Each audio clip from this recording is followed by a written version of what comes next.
Hello and welcome to Leaders of Tomorrow, India's only daily television platform for small businesses. Over the past 7 years, we've understood what matters most to you, the entrepreneur.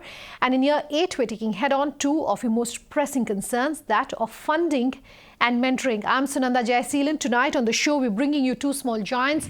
First up, Gamuz is in focus. On the other side of a break, Bengaluru-based Goodmylk.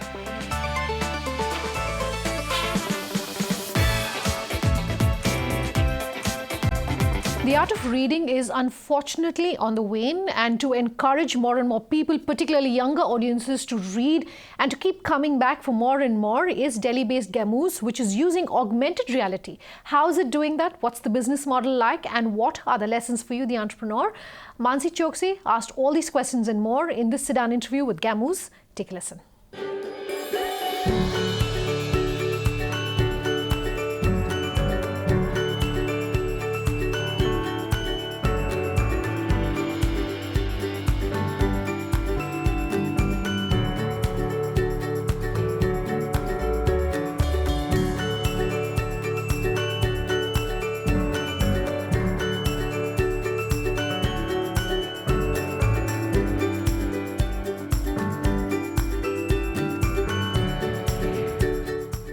Thank you so much for joining us on the show, Gaurav. Gamuz started in 2012 and focuses on augmented reality in books. Tell us something about your journey. Our journey has been really interesting so far. In 2012, I started this company along with my friend, who was my ex-colleague in SAP. So we were working in SAP and we came across the idea of augmented reality, and we thought this is something really cool, something very few people are doing in the world, and I think we were capable of doing it. So let's go ahead, jump into it and try to do something. So we started up our own company, Gamuz, in 2012, and we started as a services company in augmented reality. By 2015, we had created around 250 mobile applications for different brands like Ford, like Wipro, Saudi Telecom, and lots of other companies. And then I met a book publisher, a very big textbook publisher in India. He called me to his office and he said, these are our books which are read by so many students in schools, and they were giving CDs with the books. These CDs were given as free goodie with the book, and they had lots of flash movies, flash animations and activities. He said nobody is using CDs anymore nowadays, but still we have to give it for free.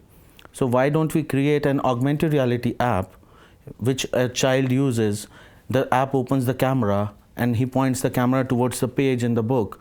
The camera will identify the page and it will play an animation. Now this animation was already there with them. So I said it's a piece of cake for me because we have already made so many augmented reality books. But while I was traveling back home after this meeting, I realized that this is a gold mine for me. I should actually use this technology in education, because in education it is not a nice to have feature. It becomes a utility there. The child really needs somebody's help to understand these books. So I worked for this publisher.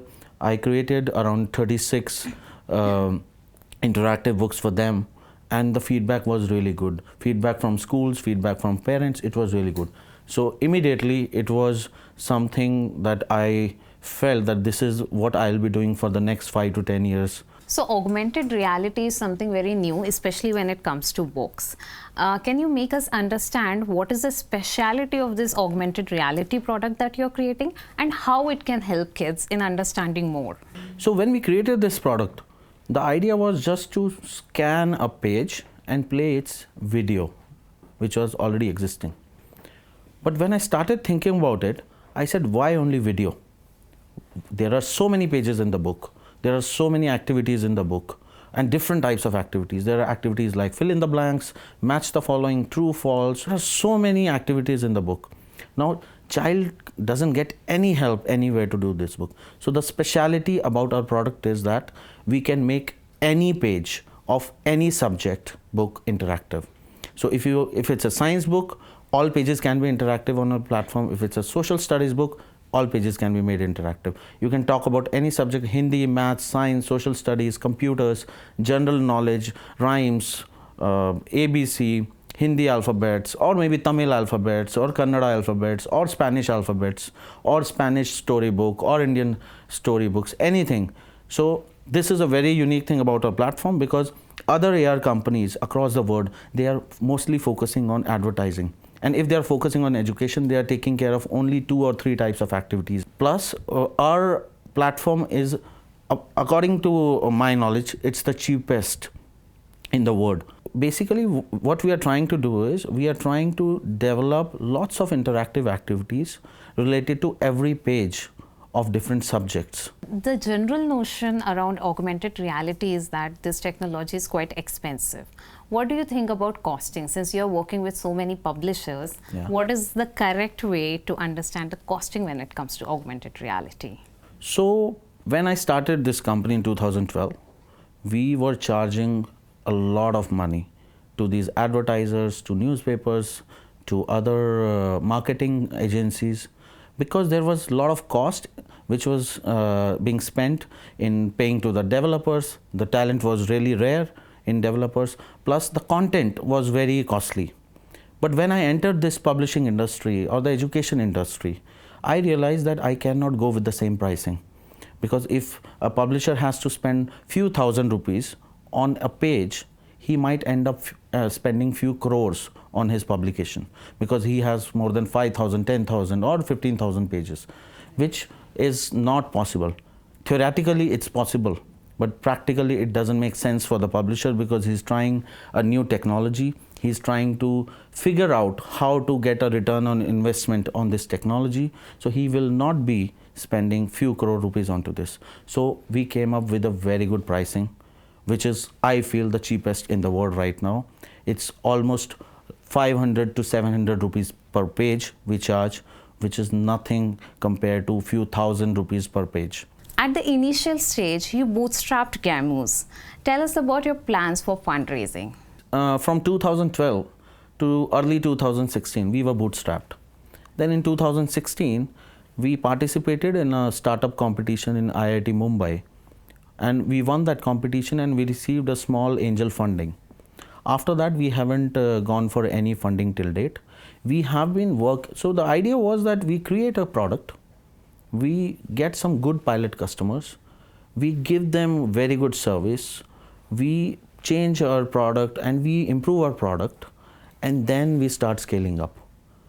Now we are working with 34 publishers. Few of them are world's largest or India's largest publishers. They are very happy with their product. Now we want to expand in India as well as foreign markets. And for this expansion, we are looking for funding. So augmented reality is a new concept in India. Yeah. How do you think that people are taking this technology here in India, and what are the opportunities that are arising in this space? I'll tell you the story of my first customer. When I took this product to a customer who did not know about our product, he saw our product and he said, "Is this some magic? How is it? How does it work? You're pointing camera and it's playing the rhyme, playing the video of the rhyme. How does it work?"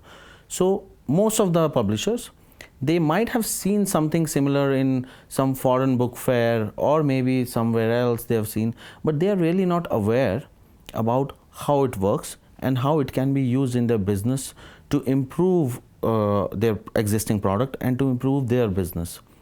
Plus, when they see a foreign publisher doing this, they think that it's very expensive. So they don't even check the price. They don't even check on Google if there is a vendor who can do this at a cheaper price. So when I go to these publishers, it's a bit challenging in the beginning to make them understand that this is going to benefit them in the long run. They can improve their sales using this product. But it's working out now. Then comes the user part. So we have visited a lot of schools and showed them this technology. They like this technology, but they are skeptical about usage of phone, tablets by kids. So they say that they don't want kids to use phones and tablets. But I tell them that this is not something which can be done right now, because parents themselves, they are giving phones and tablets to their children. So slowly things are improving, and our analytics data also shows increasing trend in usage. So the market of augmented reality is not that big in India. Yeah. What advice would you give to any entrepreneurs who are looking into this space? AR is not that big right now, but it's definitely going to be big.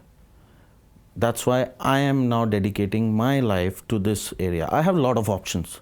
I come from a very good technical background. I worked with big software companies, and then finally I decided to enter into this area because I believe that the future lies with this technology. In the future, see, everybody is talking about printed books going to digital books, but nobody is talking about a transition from printed to digital. Our company is providing that transition medium. You can enter into different areas like manufacturing, you can enter into areas like advertising. AR is limitless. It can be used in even medicine, it can be used in shop floor, it can be used in newspaper. So what are your plans for the future? When we started this product, the simple idea was take this book, make it interactive, take another book, make it interactive, and then go to every book publisher in the world and make these books interactive, right? So this is one of the models. Then second model might come around worksheets. Imagine we go to schools and we can tell them that your children, the students in your school, they can now learn and practice their subjects on this app using some interactive worksheets. So there are a lot of models which we might come, but right now our only focus is to get more and more and more and more books. Nothing else right now. All the best for that, and thank you so much. Thank you. Take a quick break on that note. When we come back, Bengaluru-based Goodmylk is in focus. Just stay tuned.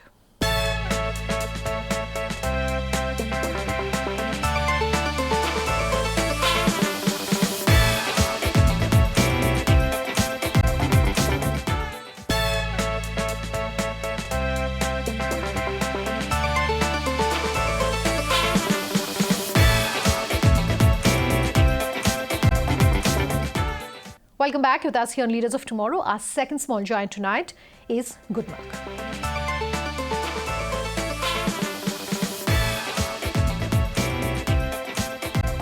Veganism across the world is a growing trend, but in India, it's a small market, but it's still a growing market. And to tap into any future consumers, to tap into that market and demand is Bengaluru-based Goodmylk with this whole range of products that are dairy alternatives for those who want to shun dairy products in their food.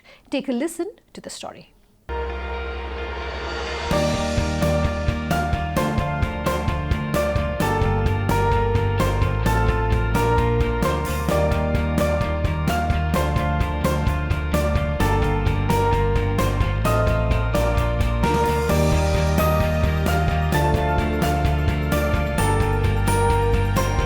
Lovely to have you on the show, Abhay. Thank you so much for giving us the time today. I'd love to understand your journey with Goodmylk.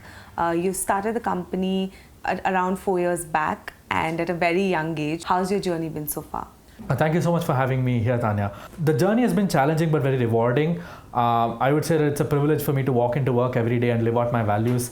The job which I do every day involves making the world a better, kinder, more compassionate place, and I could not be more grateful for the opportunity. Great. Can you tell me how did you come up with the idea of Goodmylk and what prompted you to start a vegan company? So my parents turned vegan about 9 years ago on their wedding anniversary, and my sister and I turned vegan about 8 years ago on New Year's. We started doing animal rights activism in our neighborhood, just building awareness for veganism. People would come up to me on the streets and say, when we were doing animal rights campaigns, and they would just say, hey, Abhay, vegan options are expensive, they're not accessible, how do you expect us to be vegan? So my mom and I decided to start this purely for the purpose of refuting their arguments and demonstrating that there was an alternative available that was convenient and easy and affordable and accessible. And that was how Goodmylk was born when I was 18 as an idea. Of course, we took some time to become a company. We used to manufacture in the kitchen, and mom used to make it, and I would deliver these products on my bike. But I think we sort of got into commercial manufacturing about last year, January. I think it's important to understand that conscious products are typically more expensive because they haven't achieved the same volumes yet. But what we're starting with is just by keeping margins reasonable and understanding that the customer is price sensitive, and we're offering our product for right now at a lower price than soy milk retails in India. And given that our milk is made from cashews and oats, it is quite I think an impressive achievement to be able to unlock these costs and the margins associated with them. And we're able to sort of match the price of organic milk right now.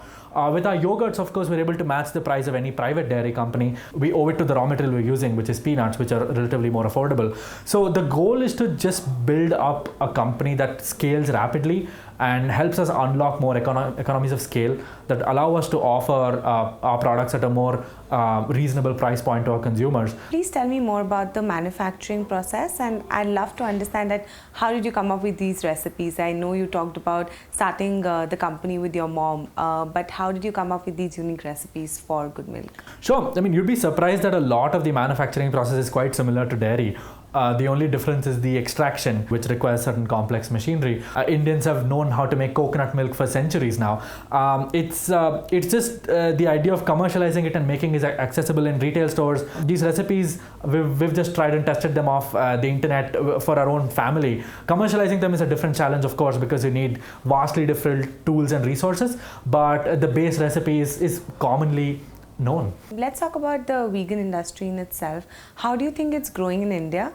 And also I'd love to understand more about the kind of products that you're offering under Goodmylk. Sure. So we've always maintained that demand is never a problem in the vegan space. We think supply is the problem. I mean, if you have an almond milk that sells at 275 rupees a litre, it makes no sense for most of India to be able to access. We think that if a product was made available at the right price point and it was as convenient as dairy is in terms of accessibility, the question is, why would people not switch? The products we offer are a cashew oat milk, and we offer a yogurt made from peanuts, and we currently also sell a butter. What do you look for people when you hire for Goodmylk? Sure. So we're a very values-driven company. This was started by me and my mom. We're both activists, and the cause of animal rights is dear to our heart. And the prime reason we're doing any of this is so we can remove animals from the supply chain. One of the ways we look at how we can quantify our impact on the world is something we've come up with. It's called a quadruple bottom line. So a single bottom line is profit for most companies. We have 4 bottom lines. One is profits. The other one is people. Are we creating enough sustainable livelihoods? Are we sourcing locally? The other one is planet. How much carbon footprint does our processes generate? Are we doing our bit to reduce the waste generated through packaging? For example, one of the things we do in Bangalore is we take back the containers we use for milk and recycle them for free. So we're going the extra mile to ensure that our footprint is as less as it can possibly be.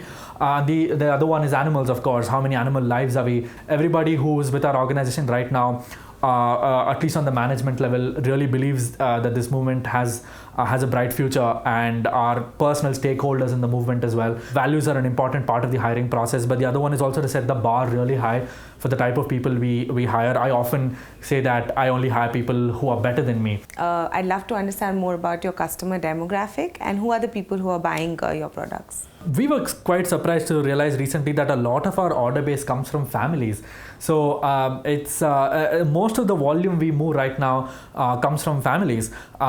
These might be for health reasons or ethical concerns or footprint concerns with respect to the environment. Typically, we've found that people between the age 20 to 34 largely engage with us and buy more of our products. A lot of brands have gained traction because of millennials. Right. Do you think a lot of people who are buying your products are millennials? And how much has the digital landscape or the internet revolution added to your growth? The modern consumer really cares about impact, and so the consumers who buy from us also do. And we like to often say that we like to help good people eat better. And in general, a lot of these people are millennials. Primarily, all our channels of sales exist online. And it is through the internet that we built the community that we have today, and it is through the internet that we have built our customer base. So social media has played an absolutely important role, and I think my background as an activist has helped build a lot of community goodwill for the company. So you did mention that you're entering retail. What is the plan? No, the goal is to get to as many channels as possible. We think online is a powerful medium, but so is retail. A lot of India shops in retail stores. While our own preference is to make our subscription subscription channel that we have on our website more mainstream and allow people to access our product at better rates. Retail still happens to be a very convenient, very immediate way of accessing our product, and we think there's merit in having both of these. I'm very curious about the shelf life of these products. Why don't you tell me more about the same? So typically with smaller players such as ourselves, we don't have access to our own facilities. Setting up manufacturing units is expensive, and we'd rather spend that money somewhere else. So we work with co-packers who happen to use animal ingredients in their factories. So that is something we can't avoid. But of course, to the reasonable extent possible, all the machines are CIP cleaned. They're squeaky clean by the time we operate them. But of course, trace amounts of animal ingredients may exist. The shelf life for our milk is about 6 months at room temperature. We've been able to achieve that through a combination of heat and pressure and other parameters that come with it. We don't add any preservatives to our product. Curd has a shelf life of 1 month when stored at refrigeration temperatures. As a community, do you think that the community is looking to get more subsidies for vegan products? I would imagine that would make more sense at scale. The question, the way I would approach this is, how many livelihoods are we empowering today? How many livelihoods will we be empowering tomorrow? And are these subsidies going to help us empower more livelihoods? And if the answer is yes, absolutely. Currently at this point, we do not have the scale to be able to ask for these things in a way that's expected to be reasonable. But I do imagine that at one point, the plant-based space would become just so big and empower so many livelihoods that it would just make sense to have subsidies there. Of course, it must be said that I think plant-based dairy processing is inherently more profitable for all the stakeholders in the value chain. So I do think the subsidies may not even be necessary. Let's end this interview by asking what's next for Goodmylk. How do you see the brand going? The market share in the plant-based dairy space that Goodmylk occupies is a commerce metric, but the market share that we occupy in the dairy industry is an impact metric. Just in terms of both, we'd like to grow as big as possible and occupy a significant chunk of the dairy market, because to me that's impact. That's removing animals from the supply chain. That's adding value to all stakeholders in the value chain. Moving forward, we want to get as close to the price of dairy as possible, and hopefully use the same channels that are available today: online, offline, smaller stores, general trade, and all of these avenues are just so ripe for the taking. And we do comfortably see Goodmylk one day offering, and not even too far off, one day offering a variety of dairy products that make sense to the average Indian. Great. Lovely talking to you, Abhay. Thank you so much for coming. Thank you for having me. Thank you. All right, that's our episode tonight. If you have any feedback for us, our contact details up on your screens in just a moment. Do get in touch. Thanks for watching. Have a good night.